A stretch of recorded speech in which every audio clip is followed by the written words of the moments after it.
My mobile office for library and co-working. This here is a bag for a camera stabilizer. I sold the stabilizer, but I kept the bag.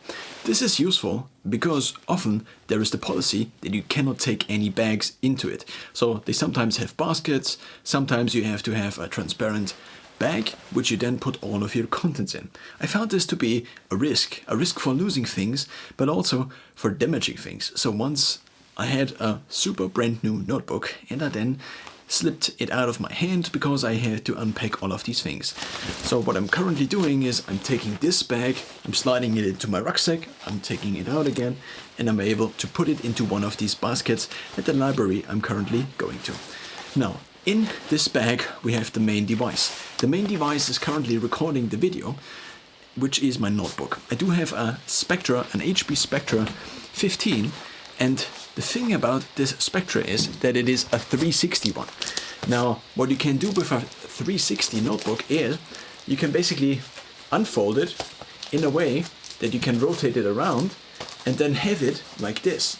If you have it like this with the screen here and this here onto the back or bottom, you can then place it on a notebook stand and then have your notebook screen in the side of eye level or at eye level or even higher, as Andrew Huberman from the Huberman Lab podcast also recommends, in order to increase alertness or at least keep alertness high compared to looking down, which seems to decrease alertness. So that's what I'm usually doing. There are these notebook stands at this library. Very fortunate that I have this setup basically at this library I can go to, and then I can put this on here. Now, what I also need is something that currently hasn't been in the library bag because it's sitting here. I unpacked kind of my mobile office, and these keys are the MX Keys Master, and they also fit in here very neatly. And I have them in front of my notebook usually, and I also can just take them out. And because I have my notebook rotated, then I can take these out and then type on a level that is kind of in line with my elbows, and then I can just normally type just like I would here on my kind of home desk. I also have the Anywhere 2S, which allows you to attach it or to connect it to 3 different Bluetooth devices. The same is true for the MX Keys. So you have 1, 2, 3 devices, which means that in my office, kind of here, or my home setup, I can also access my 2 phones via Bluetooth and via the mouse. In the past, I used this to stop and start the recordings of videos, but just in general, it is also helpful to every now and then type an email, for example, which you can only type on your phone for some reason, directly on your keyboard, and then you just connect the keyboard. So I have a keyboard, I have a notebook. Now, there are also a few other things in here. So my notebook has this insert on the outside, and in this insert I keep this here, which is just a binder kind of, in which I have a harder thing, which is called cardboard, I think. And then in here I have all the documents that I need to scan or receipts that I got and need to scan then. This means I don't have to scan them at home, so this means that I can do all the things usually that I need to do, apart from organizing physical things, which then I need to do at home, or getting rid of all the receipts and documents I received just in a printed form. Of course, we are moving into the digital age, where everything is digital, but that's just not the case right now. I do follow a 50-10 sleep system usually when I'm in the library or working somewhere else, which means I'm working till the 50th minute of any given hour, so I can basically drop into the system as soon as I arrive somewhere where I'm trying then to work, or as soon as I'm arriving at home, for example. But if I'm at home cooking, I'm not trying to reach mental top performance, even though I try to cook efficiently and so on and so forth. But what I found is that if I am really mentally draining myself, then after 50 minutes I can take this 10-minute break, which seems to of course, it's not the 90 minutes of the ultradian rhythm, like Andrew Huberman talks about, but it is then the 60 minutes, but I find it easier for scheduling if I have the full hour, the 60 minutes, and also mentally easier, or I find it appealing to then start at the full hour again. For this reason, I usually sit down or close my eyes at the 50th minute. Now, I also, therefore, have a sleep mask with me. I tried just having another item, which is a cap. I also will shortly show you.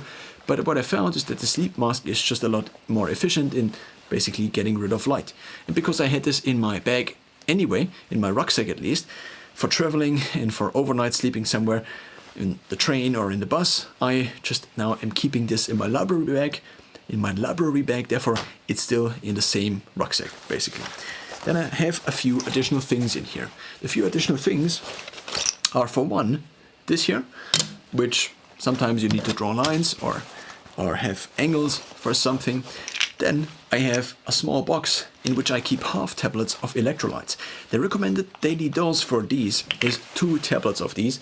I break them into 2, and then this is what I usually take if I am noticing that my mental performance is declining, and it seems to be not because I'm tired or something else, but it seems to be because there is something missing. And through now weeks, months, maybe years of self-experimentation with tasting salt, with salting something a little bit, I noticed, and also with getting these as of the last months, I noticed that if I then take one of these, and in here is sodium, but there seems to also be something else in here, which I currently cannot remember, it seems to reconfigure the balance in a way that I then basically can work again. So, these are quite helpful. I keep them stacked usually. Then, because I'm also taking creatine, on the one side as a supplement for physical performance, but what I've also noticed, this is the other side, is that it also has a short-term increasing alertness, but at the same time calming focusing effect. Now, this effect might be not as pronounced as maybe caffeine or something like this, but I'm not taking caffeine. I've tried it basically for about 2 to 4 years. Before, I didn't drink any caffeine at all because as I was a teenager and child, there were studies already out that it seemed to decrease the fetus size or the size of the child in women who drank caffeine during the pregnancy. And so, as I was not that tall anyway, I decided I would not try this. And it seemed unreasonable because everybody did this, but I didn't. I avoided coffee, and then I eventually got into it. It worked. Then I got into the phase where it didn't work that well anymore because my brain kind of adapted. But I also had my heart racing all the time. Not all the time, but it seemed to be very pronounced beating. And so I tried to get rid of caffeine. I wasn't really, because what if caffeine is the one thing everybody uses and this brings them on a higher level? But eventually I got out of it, and now creatine is my new to-go, not specifically for caffeine. What I've also realized is that it seems to make the most sense to just take a certain amount of creatine, ideally currently after the workout, but I'm having an issue with taking it after the workout. Before, I took it before. The problem seems to be that creatine also draws water. As it draws water and I cannot drink that much in the morning, and I work out in the morning, the problem is if I then also take creatine and maybe also a little bit of salt in the morning, then I have too little water per unit of salt and also creatine, because the salt needs water without salt, and the creatine needs also water in order to then be stored in the muscle. So therefore, I decided recently that I would take this after the workout, and I would then distribute the 5 grams into the two bottles I currently have, which are by a company that makes meal shakes. I've tried these meal shakes, but I'm now just using the bottles because you can shake them very easily, and I still have both. They have a very nice format. So I have 2 of these bottles. In one I fill kind of my creatine and also 1 of these electrolyte capsules in order to keep it a little bit hydrated, basically not hydrated, but in order to keep the sodium and potassium, I think, ratio right.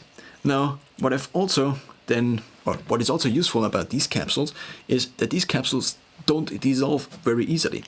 And because I can put them in, and if I refill the bottle and it still doesn't or hasn't dissolved, what this means is that I can then, that it basically continues to distribute a little bit of electrolytes into the water I drink. And I've noticed that if I drink water without any electrolytes, it seems to cause an issue basically. And if I then don't drink salt or electrolytes for a long period of time, then it seems to come to a a limiting, basically a bottleneck, in which it seems to be the sodium-potassium ratio, or just how much sodium compared to the water I drink is in my system. Now, so much about the bottles. Now, the rest of the bag. One thing I've realized, especially when working in the library, which is useful, is to shrink down the visual field. Also, Andrew Huberman talked about this in one podcast, mostly about optimizing the workspace. So open spaces seem to kind of foster creativity, whereas kind of closed down spaces in which you have to kind of look into a very tight and narrow line seem to be better for kind of focused work. I also noticed over the years, also kind of with a little bit of experimenting, but not so much that I have really good data or good notes on this, but it seems to just be that in this mode, I'm more kind of in a social mode, I'm more of in a looking around mode, in a observatory mode, whereas if I have a cap on, and I also usually wear a cap in the gym, also in order to avoid eye contact with many people, because if I didn't, then I would constantly talk to people, and I wouldn't work out, and then I would afterwards have to face my inner critic who told me I didn't work out efficiently. So I keep this cap in. I didn't find a very good cap for the longest of time, because most of them seem to be kind of too small for my head, and then to not decrease the visual field enough. But this here, which came with a red light cap, this is actually a red light cap, and it had this white stripe in here, which I painted, but it doesn't really look the best. Seems to, first of all, cover my head enough, and also decrease the visual focus enough. The next item in here is my hard drive. I have one hard drive, which is 5 terabytes, and it's not that interesting. It's just a hard drive, an HDD, not an SSD, and I also have the cable in here. Now, I also have kind of a mixed bag in here, which is just for organizing the rest of the cables. This is an extension cord. It's 2 meters. 3 meters I think would be too long, 1 meter is too short to extend whatever you are then using to charge, which is the next item, and your notebook or the different things you have connected to this charger. So I recently got this I got this 2 meter extension cord. I also have the hard drive's cable. I also have a lavalier microphone for occasionally recording videos somewhere.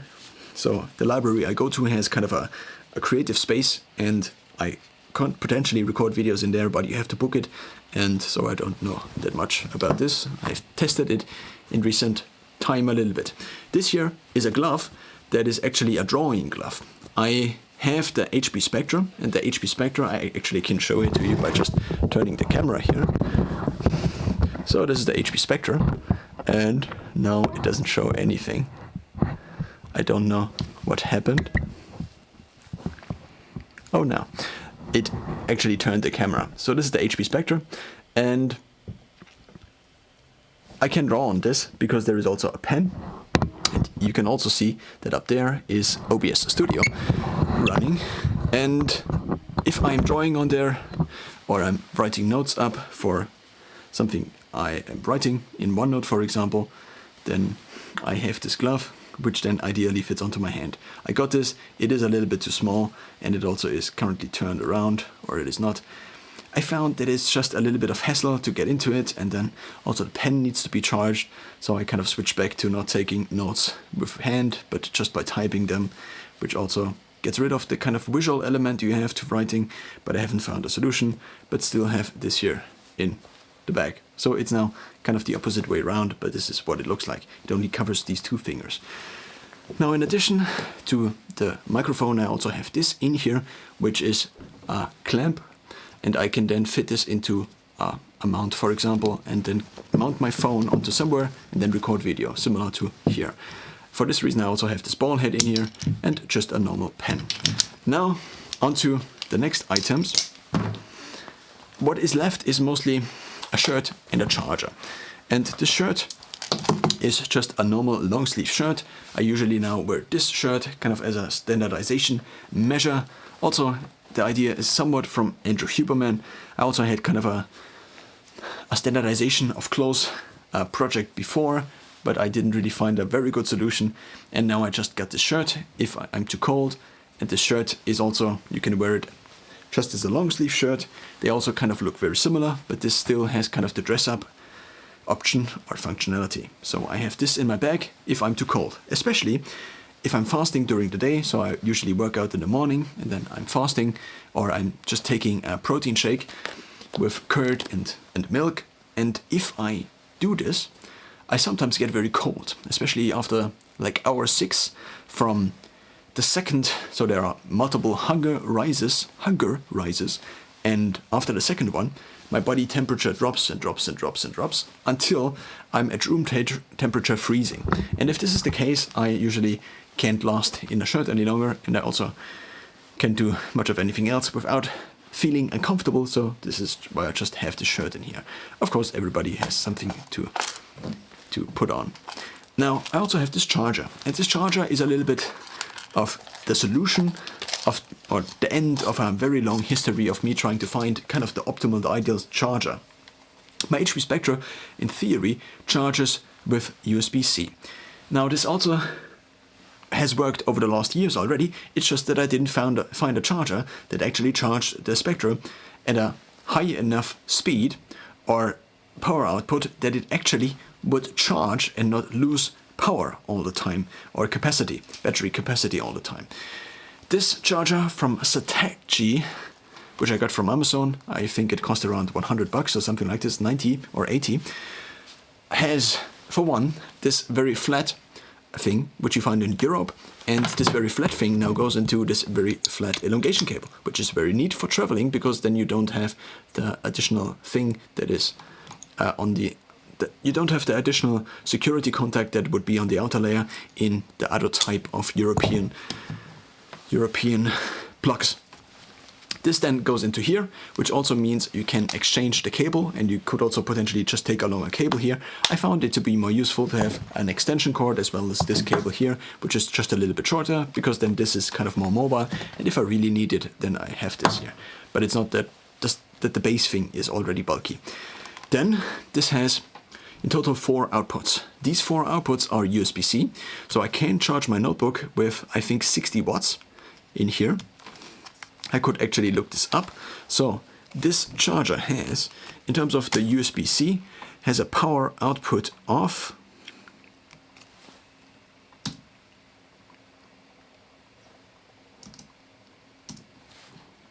I forgot to stop.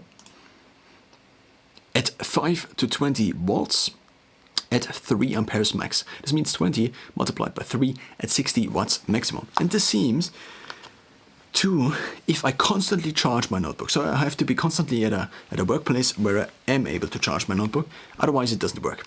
If my notebook loses charge, then I can't do anything for 20 minutes, because I need to turn off my notebook and charge it.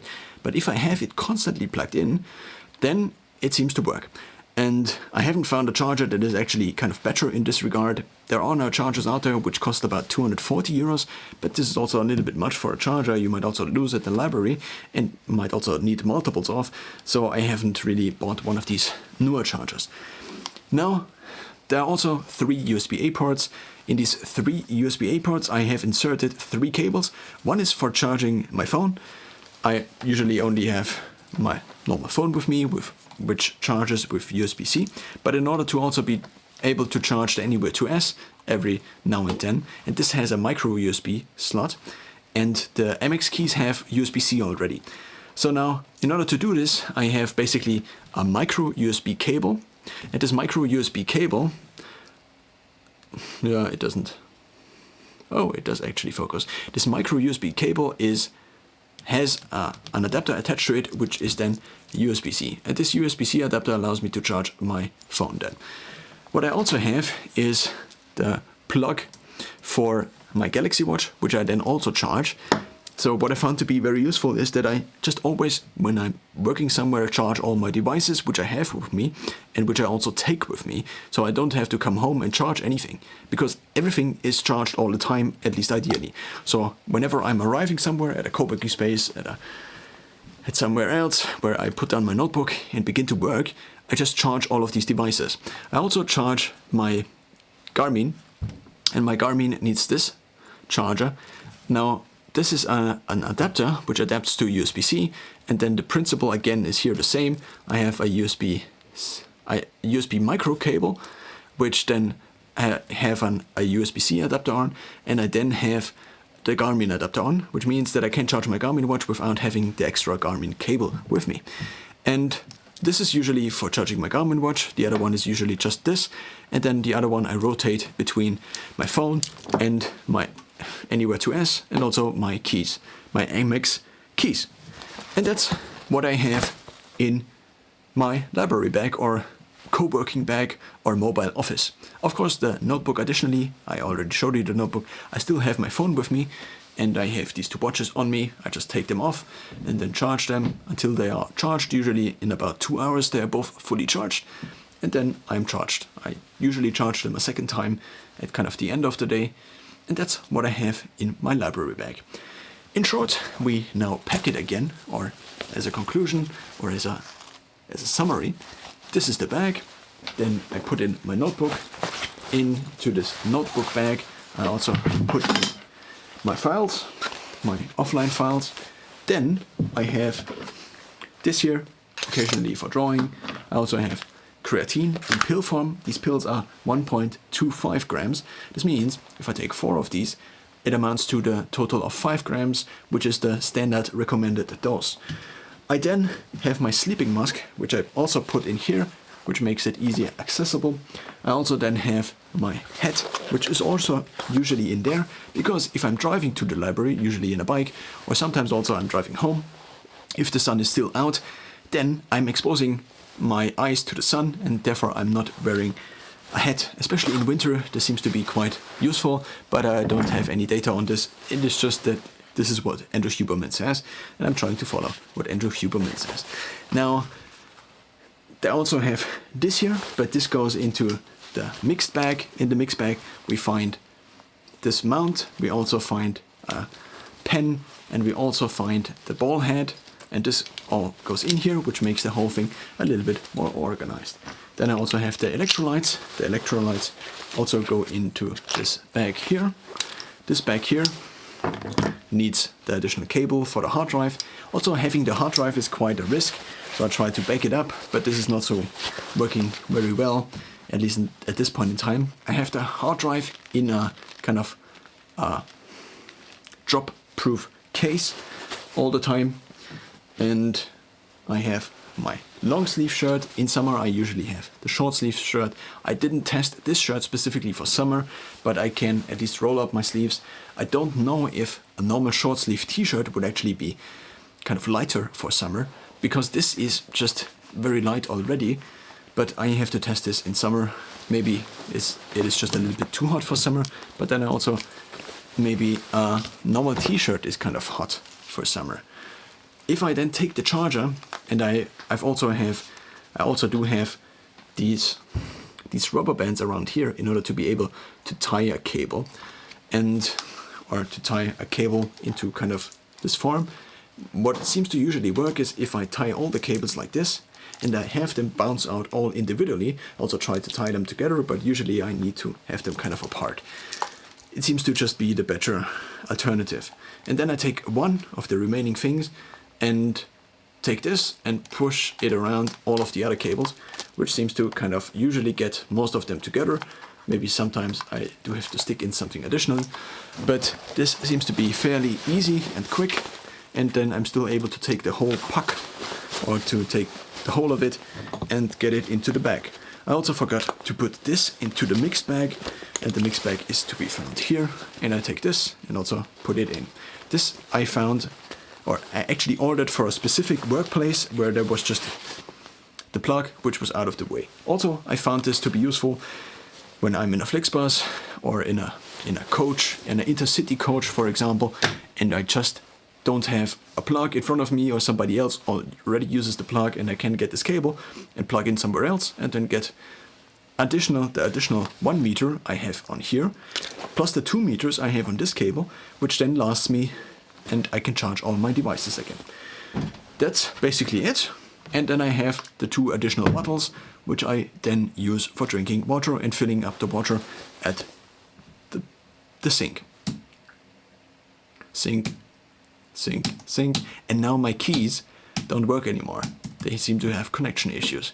But that's now the end.